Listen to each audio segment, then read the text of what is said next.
The war had been going on for 3 long years. 3 years of fighting and dying. 3 years of watching Earth burn under alien attacks.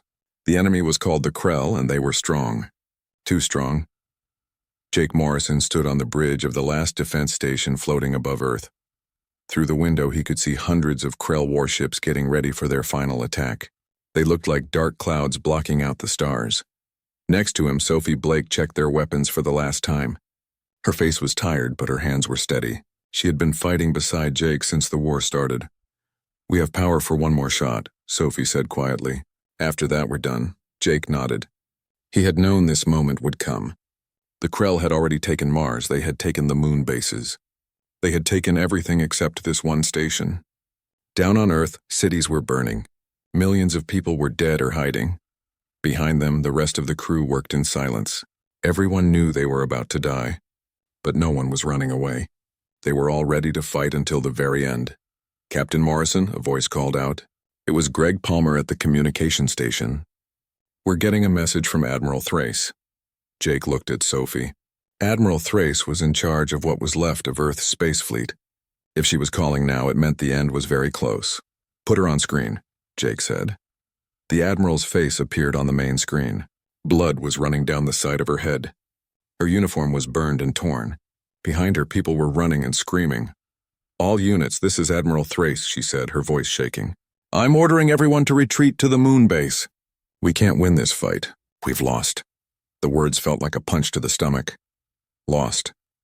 After 3 years of fighting, after all the people who had died, they had lost. "We'll hold them off while you get the civilians out," Jake said. "Every second counts now." Admiral Thrace looked at him with sad eyes.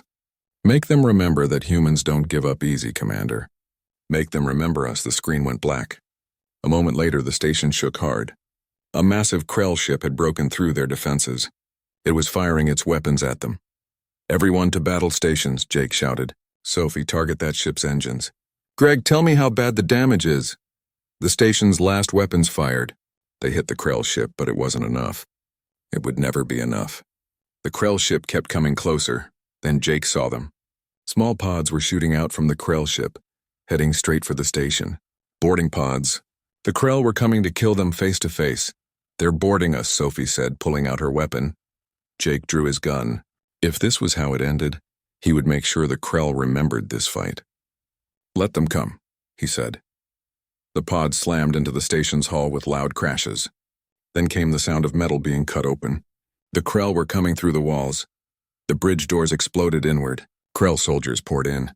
They were big, with 4 arms and tough armor. They had been bred for war. They had conquered 12 worlds before coming to Earth. Jake and his crew opened fire.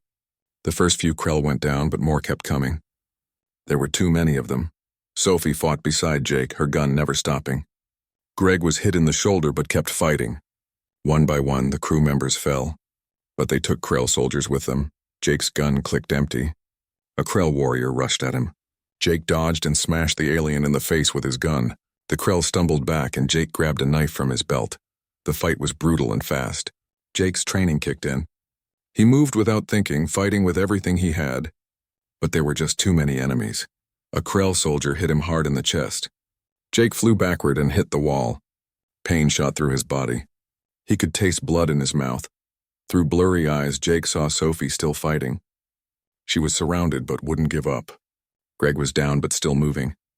The bridge was full of smoke and bodies. The station shook again. Something big had exploded. The lights flickered and went out. Emergency lights came on, painting everything red. "Jake," Sophie shouted. "The reactor is going to blow. We need to get to the escape pods now." Jake tried to stand up, but his legs wouldn't work right. Sophie ran to him and helped him up. Greg limped over, holding his bleeding shoulder. "The escape pods are 2 levels down," Greg said. "If we run, we might make it." They ran through the burning station. Krell soldiers tried to stop them, but Sophie cleared the way with her last ammunition. They reached the escape pod bay just as the reactor alarm started screaming. "Get in," Sophie yelled, pushing Jake toward the nearest pod. Jake climbed in. Sophie and Greg jumped in after him. The door sealed shut. Greg hit the launch button. The pod shot away from the station just as it exploded behind them. Through the small window, Jake watched the station break apart. Pieces of metal and fire spread out into space. The Krell ship that had attacked them was also damaged, spinning away into the darkness. The pod drifted in the silence of space. Jake, Sophie, and Greg sat in the dark, breathing hard, bleeding, but alive. "What now?" Greg asked quietly. Jake looked out at Earth. Even from space, he could see the fires burning on the surface. The Krell had won. Humanity had lost its war. But deep in Jake's mind, a thought was forming. They hadn't lost everything, not yet. There was still something the Krell didn't know about. Something hidden deep underground. Something called Project Reaper. "Now we wait to be rescued," Jake said. "And then we make the Krell pay for what they've done." 2 weeks passed. 2 weeks of the Krell celebrating their victory. They broadcasted everywhere, showing Earth's burning cities and defeated armies. Their leader, Supreme Commander Vecthar, stood before cameras and declared that humanity was finished. But Jake Morrison had been rescued. A human salvage ship had found their escape pod and brought them to an underground base in the mountains. There, he met with what was left of Earth's military leaders. "We have nothing," General Nathan Cross said, his voice heavy with defeat. "No ships, no weapons, no army. It's over." "No," Jake said firmly. "It's not over. We still have one thing the Krell don't know about." Admiral Thrace, her head now bandaged, leaned forward. "What are you talking about?" Jake looked around the room at the tired, defeated faces. Then he smiled. "Project Reaper. And it's time to wake it up." The elevator going down was old and rusty. It made scary noises as it dropped deeper and deeper into the earth. Jake, Sophie, and Greg stood in silence, watching the numbers go down. 1 mile, 2 miles, 3 miles underground. The facility they were going to had been built in secret during the first year of the war. Nobody was supposed to know about it. The military had spent billions of dollars creating something that might save humanity, or kill anyone who tried to use it. "I still don't understand what we're looking for," Greg said nervously. "If it's just another weapon, we don't have any bullets left to fire." "It's not a weapon," Jake replied. "It's something better, something that will change everything." The elevator finally stopped. The doors opened slowly and emergency lights flickered on. They stepped out into a huge underground space. It was as big as an airplane hangar. Sophie walked forward, her mouth open in surprise. In front of them stood rows of black machines. At first they looked like small fighter jets, but as they got closer the truth became clear. These were not ships. These were suits. Combat suits that a person could wear. "These are combat suits," Sophie said, touching the nearest one with her hand. "I thought these were just ideas. They never finished making them." "They didn't finish them because they were too dangerous," Jake explained. "The suits connect directly to your brain. Most people who tested them went crazy or died. The ones who survived became something more than human." Greg's eyes went wide. "You want us to use these? That's crazy." Jake walked to the biggest suit in the middle of the room. It stood 15 feet tall and was painted black with red lines. On its chest was one word written in white letters, "Reaper." "This is our only chance," Jake said. "The Krell think we're beaten. They think we have nothing left. But if we can use these suits, we can hit them where they don't expect it." Sophie found a computer and turned it on. Information appeared on the screen. "These suits make you 50 times faster than normal. They have their own power source that never runs out. The armor can survive direct hits from Krell weapons, and the weapons are controlled by your thoughts. But 7 out of 10 people die when they try to connect with the suit." Greg added, reading the screen. "Jake, this is suicide." "We're already supposed to be dead," Jake said. "Earth is taken. Our fleets are gone. Our cities are burning. But if we can make these suits work, we can fight back. We can become ghosts that hunt the Krell." Sophie closed the computer and turned to look at him.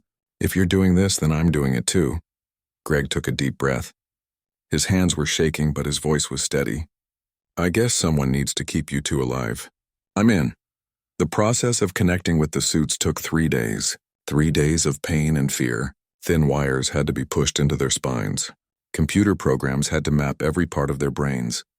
It felt like their minds were being torn apart and put back together in a new way. Greg screamed through most of the first day. Sophie stayed quiet, but her face showed the pain she was feeling. Jake felt like his head was going to explode. There were moments when he wanted to give up, to make it stop, but he thought about Earth burning and kept going. On the 3rd day, something changed. The pain stopped.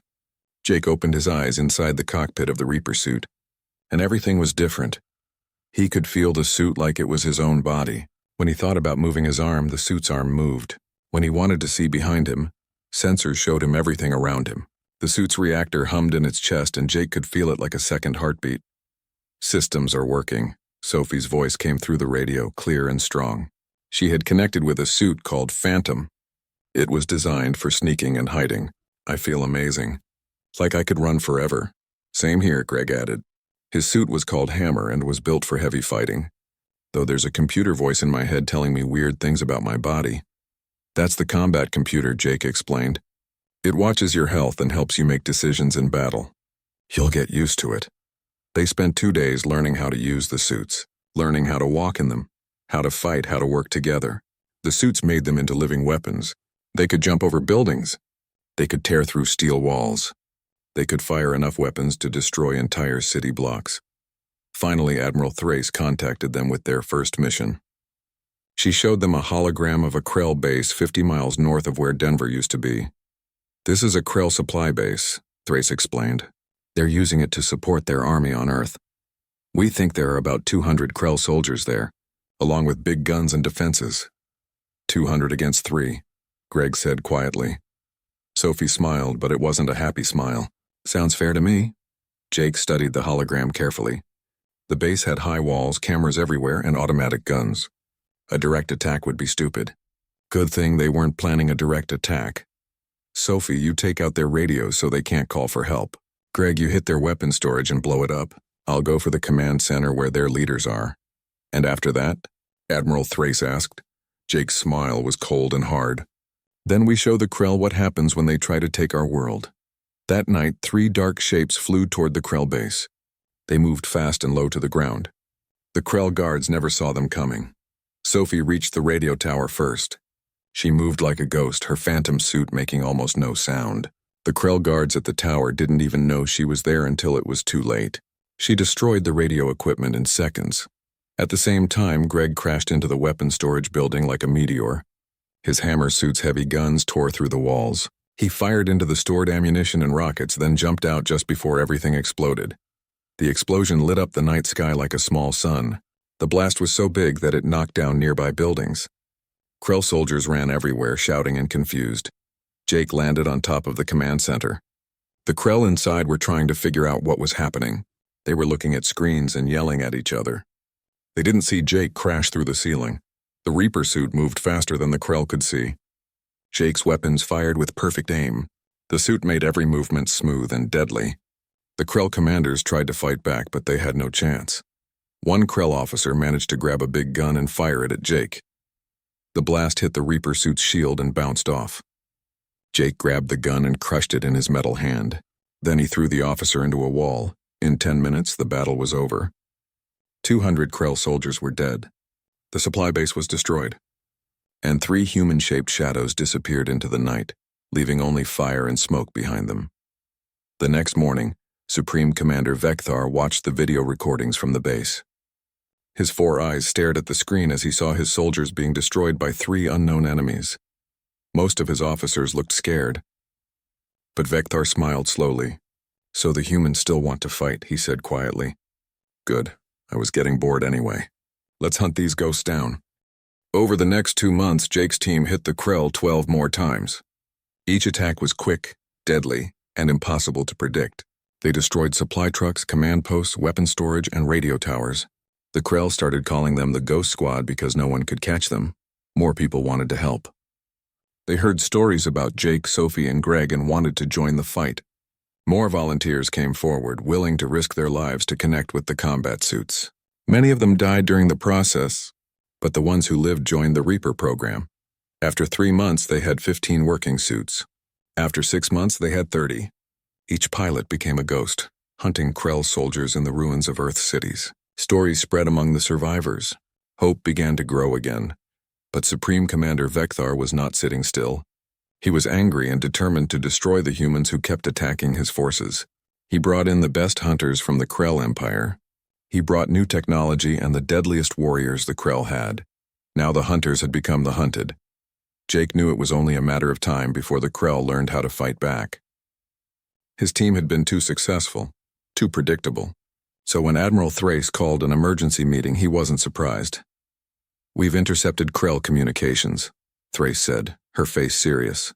Vecthar has sent special teams to hunt you down. They're using new sensors that can detect the energy from your suits. Sophie frowned. How long before they find us? They already have, a voice said from the doorway. Everyone turned to see Colonel Lisa Harper walk into the room.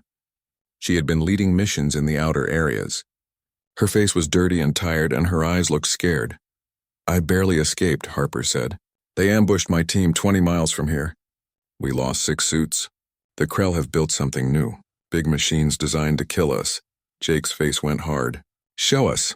Harper pulled up a video from her suit's camera. What Jake saw made his blood cold. The Krell machines were huge, twice as big as their suits.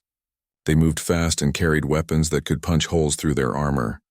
They're calling them predators, Harper said quietly, and they're hunting us one by one. The room fell silent. Everyone knew what this meant. The Krell had adapted. They had built weapons specifically to kill the Reaper suits. The advantage was gone. Jake made his decision quickly. They couldn't hide forever. They couldn't keep running.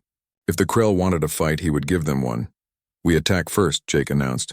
We find Vecthar's hunter teams and we destroy them before they can work together. That's crazy, General Nathan Cross said. You saw what those predators can do. They'll kill you all. Then we get better, Sophie said, stepping forward. We've been fighting like thieves in the night because that's all we could do. But now we have 30 suits. 30 pilots who are more than human. If we hit them together with everything we have, we can win. Greg nodded. She's right. We've been playing defense this whole time. It's time to remind the Krell why they should have left Earth alone. Admiral Thrace looked at each of them. Finally, she nodded. Do it, but be smart. We can't afford to lose you. The ambush was set in the ruins of Salt Lake City. Intelligence reports said a Krell hunter team was searching through the area, looking for human survivors. It was the perfect opportunity. Jake positioned his people carefully. 10 suits on the high ground overlooking the city. 10 more hidden in the ruined buildings below. 10 held back as reserves. When the Krell predators entered the area, they would be surrounded. The Krell came at sunrise. 5 predator machines, each one a towering war machine. They had 50 Krell soldiers with them. They moved with confidence, sure they were the strongest force around. They were wrong. All units. Jake whispered into his radio. Fire. The ruins exploded with gunfire and missiles. 30 Reaper suits opened fire at the same time, catching the Krell completely by surprise. 2 predators went down in the first few seconds, their armor torn apart by focused attacks. But the other 3 predators were fast to react. They spread out and started firing back with deadly accuracy. One of Jake's pilots got hit in the chest and went down. Then another pilot was hit and fell. Close combat, Jake ordered. Get in close so they can't target you easily. The Reaper pilots rushed forward. Sophie's phantom suit moved like a blur, dodging between attacks and striking at weak spots in the Predator's armor. Greg's hammer suit crashed into a Predator head-on, grabbing it and wrestling with the huge machine. Jake became a storm of violence. The Reaper suit moved faster than the Krell could follow. His weapons cut through armor and wires. When a Predator tried to crush him with its huge metal fist, Jake caught the blow. The suit's power matched the Predator's strength. Then Jake tore the arm completely off. Another Predator turned its guns on a group of Jake's pilots. Before it could fire, Sophie jumped on its back and drove her suit's blade into its power core. The Predator exploded, throwing Sophie through the air. She landed hard but got up running. Greg was locked in combat with a Predator twice his size. The massive machine was trying to pull him apart. Greg's hammer suit was built strong, but even it was being damaged. Then 3 more Reaper pilots joined the fight, attacking the Predator from all sides. Together they brought the giant down. The last Predator tried to run. It turned and started moving away from the battle. Jake wasn't going to let it escape. He activated his suit's jump jets and flew after it. The Predator saw him coming and fired all its weapons. Jake dodged left, then right. His suit's computer was predicting where the shots would go, helping him avoid them. He landed on top of the Predator and drove both his fists through its cockpit. The machine stopped moving. The battle lasted 7 minutes. When it was over, all 5 Predators were destroyed. The 50 Krell soldiers were all dead. The humans had lost 5 pilots, good people who had fought bravely, but they had won, and that made all the difference. Jake stood among the wreckage, breathing hard. His suit was damaged, but still working. Around him, his pilots were checking on each other, helping the wounded. We did it, Sophie said, limping over to him. Her phantom suit had a huge dent in the side, but she was alive. We did, Jake agreed. But this is just the beginning. Vecthar will send more. We need to be ready. Greg joined them, his hammer suit covered in scorch marks. Let them come. We proved we can beat their predators. We can beat anything they throw at us. On his command ship in orbit, Supreme Commander Vecthar watched the video of his predators being destroyed. His officers stood around him, silent and nervous. For the first time since the invasion began, Vecthar didn't smile. He stared at the recordings of the human suits tearing his machines apart. He watched Jake Morrison rip the arm off a predator. He saw the speed and skill of the human pilots. For the first time in his long military career, Supreme Commander Vecthar felt something he had never felt before. He felt doubt. These humans were supposed to be defeated. They were supposed to be broken and scared. Instead, they were becoming more dangerous every day. News about the victory at Salt Lake City spread like fire through the human resistance. For the first time since the invasion, people felt hope again. The Krell could be beaten. The ghosts were real. Humanity still had the power to fight. More volunteers stepped forward. The Reaper program grew quickly. In 3 months, they had 70 working suits. In 6 months, 150. Each new pilot went through the same painful process of connecting with the suits. Each one who survived came out changed and ready to fight. But Jake knew the suits were only part of the answer. To really turn the war around, they needed to think bigger. They needed to take back land. They needed to show the Krell that Earth would never give up. We're going to take back a whole city, Jake announced during a meeting with the military leaders. Not just attack and run away. We're going to take it, keep it, and defend it. Admiral Thrace raised her eyebrow. Which city? Seattle, Jake said, pointing to a map. The Krell have made it into a major supply center. If we take Seattle, we cut off their supplies to the whole northwest area. We force them to respond. They'll attack with everything they have, Colonel Harper warned. Good, Sophie said. Let them come. Every Krell soldier they send to Seattle is one less soldier somewhere else. General Cross looked worried. Even with 150 suits, holding a city against the Krell will be hard. They have support from space, control of the air, and unlimited soldiers. Then we make it fair, Jake said. We've been working on something new. Sophie, show them. Sophie brought up new designs on the screen. We've been studying the Krell technology from the predators we destroyed. Their power systems, their weapons, their armor. We've put it all into a new type of Reaper suit. We're calling it Generation 2. The screen showed better, more advanced suits. They still looked human, but now they had Krell technology mixed in. These new suits have better shields, faster healing systems, and Krell energy weapons, Sophie continued. They also have jump jets so we can fly and fight in the air. We have 20 ready to use. Thrace studied the designs carefully. Finally, she nodded. When do we attack? 3 days, Jake said. We hit them fast and hard. By the time they understand what's happening, Seattle will be ours. The attack began at midnight. 150 Reaper suits came at Seattle from all directions. Storms and electronic jamming hid their approach.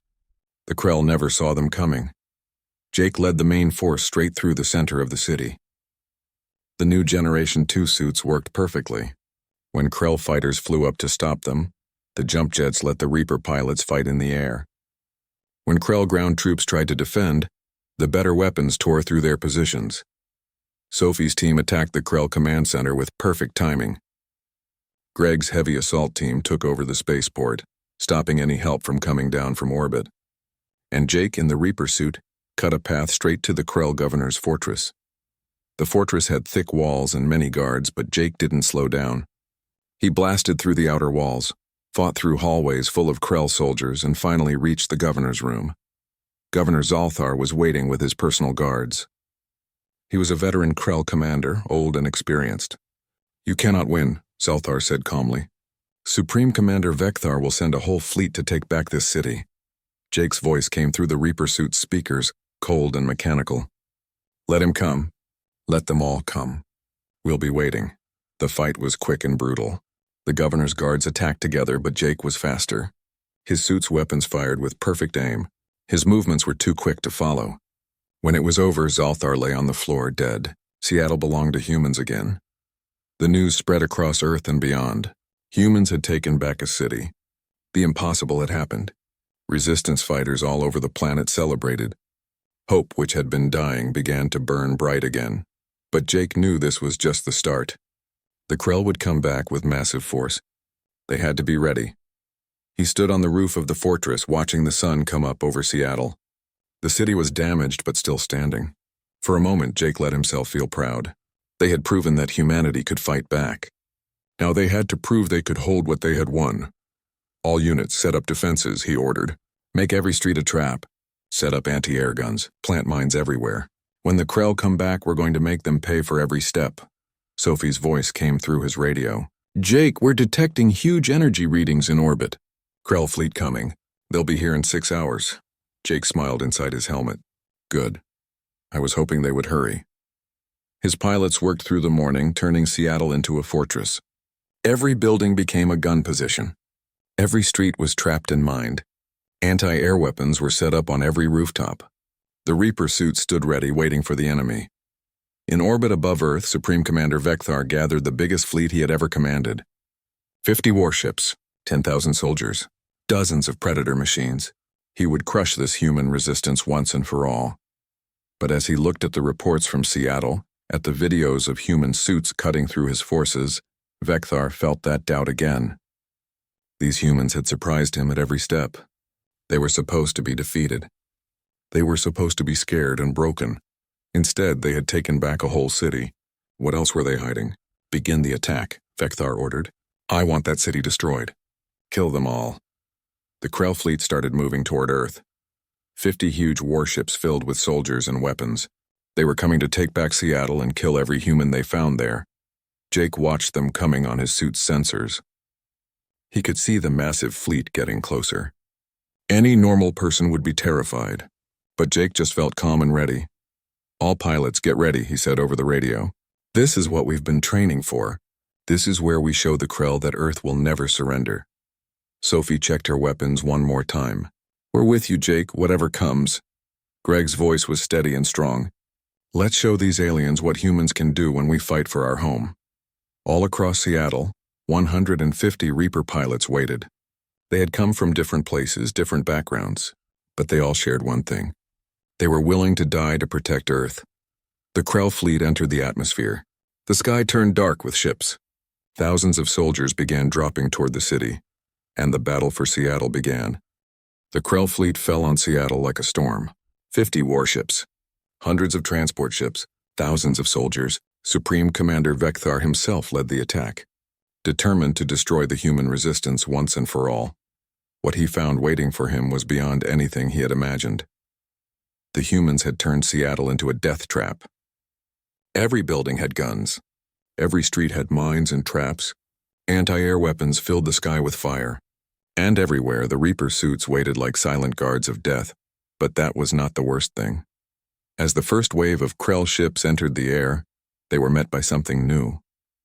Something that made Vecthar's blood turn cold. Humans were flying. Not in ships or planes, but in Generation 3 Reaper suits with full flight power. 50 suits rose up to meet the Krell, their weapons blazing. They moved with impossible grace, dodging enemy fire and tearing through ships like paper. How are they doing this? Vecthar shouted, watching his invasion force get destroyed before it even reached the ground. His officer looked scared. The suits, Commander. They've made them even better. They're using our own technology against us, but improved. Faster, deadlier. Vecthar's hands became fists. Send all the Predators. Every single one. And get ready to bomb the city from orbit. If we can't take it, we'll destroy it. Jake watched the Krell Predators fall from space, over 100 of the huge war machines. They hit the ground like meteors, shaking everything. Behind them came wave after wave of Krell soldiers. All units, Jake ordered. Hold your ground. Let them come to us. The Krell moved forward with massive force. The Predators led the attack, their weapons destroying buildings and defenses. But for every position they took, they paid with blood. The Reaper pilots fought with fierce determination. Every one of them was willing to die to hold the line. Sophie's phantom suit darted through the chaos, moving like a shadow. She hit the Predators where they were weak, disabling them with perfect strikes. Greg's hammer suit held the center like a wall that the Krell broke themselves against. And Jake was everywhere at once, a storm of destruction. The battle went on for hours. Buildings fell. Streets melted from the heat of weapons. The sky was full of smoke and fire. And still the humans held. Then Vecthar made his final decision. Start the orbital bombing, he ordered. Target the entire city. Level everything. His officer hesitated. Commander, that will kill our own soldiers down there. I don't care, Vecthar said angrily. Destroy them all. Jake saw the Krell warships power up their main weapons. He knew what was coming. They all did. The orbital bombing would wipe Seattle off the map and kill everyone in it. But humanity had one more surprise. Admiral Thrace, Jake said calmly, activate the secret weapon. From hidden places all across Seattle, weapons rose up. Not human weapons, not Krell weapons, something completely different. Before the war, humanity had been working on a secret project, a weapon system based on new physics that most scientists said was impossible. A directed energy weapon that could punch through shields, armor, and air with equal ease. They had called it the Ragnarok Array. The Krell had destroyed the main facility during the invasion. But the humans had hidden pieces all over the planet, and now in Seattle they had built it again. The array fired. 50 beams of pure energy shot into space, each one hitting a Krell warship with perfect aim. Shields did nothing. Armor did nothing. The beams went straight through, turning the mighty warships into clouds of debris. In 3 seconds, Vecthar's fleet was destroyed. The Supreme Commander stared in horror as his ship died around him. Alarms screamed. The hull broke open in many places, and through his window he saw something that would be his last sight. A single Reaper suit, rising from Seattle on wings of fire, flying through the air to reach him. Jake Morrison. The suit landed on the dying ship and tore through its hull like paper. Vecthar grabbed his weapon. His personal guards formed around him, but it didn't matter. The Reaper moved through them like death itself. Energy blasts bounced off its shields. Blades broke against its armor. In seconds, Vecthar stood alone. The suit stopped in front of him. For a long moment, nothing happened. Then the faceplate opened, showing Jake Morrison's face. He was smiling. You celebrated, Jake said quietly. You thought you had won. You thought humanity was defeated. Vecthar raised his weapon, but his hand was shaking. Your planet burned. Your fleets were destroyed. We conquered you. Jake's smile grew wider. No, you knocked us down. You thought that was the end. But you forgot something important about humans. What? Vecthar whispered. We're most dangerous when we have nothing left to lose. The last thing Vecthar saw was the Reaper's fist. 3 months later, Jake stood before the rebuilt United Earth Council. Seattle had been taken back. The Krell forces had either given up or run away. Humanity's fleets were being rebuilt stronger than before. We've heard communications from the Krell homeworld, Jake reported. They're calling what happened here the Seattle Massacre. They lost 50 warships, 10,000 soldiers, and their supreme commander in a single day. To them, we're not a defeated species anymore. We're a nightmare. Admiral Thrace nodded. Good, let them fear us. There's more, Sophie added. We've been watching other alien species in this part of space. Word is spreading. The species that once thought humanity was weak are now watching us very carefully. The whole galaxy is talking about us, Greg said with a grin. Looks like we've earned a reputation. Jake looked out the window at Earth, slowly healing from the wounds of war. We didn't ask for this fight. We didn't want to become killers, but they came to our home. They tried to take everything from us. He turned back to the council. Send a message to every species in the galaxy. Tell them what happened here. Tell them that humanity will defend itself. Tell them we won't start fights, but we'll finish them. And tell them, Jake's smile was cold, that the Reaper is always watching. Across the galaxy, species that had once thought about invading Earth quietly changed their plans. The Krell, hurt and defeated, asked for peace, and humanity, bloodied but not broken, stood ready to face whatever came next. The enemy had celebrated their victory, but the Reaper had taken off his mask and smiled, and in that smile was a promise that humanity would never be underestimated again.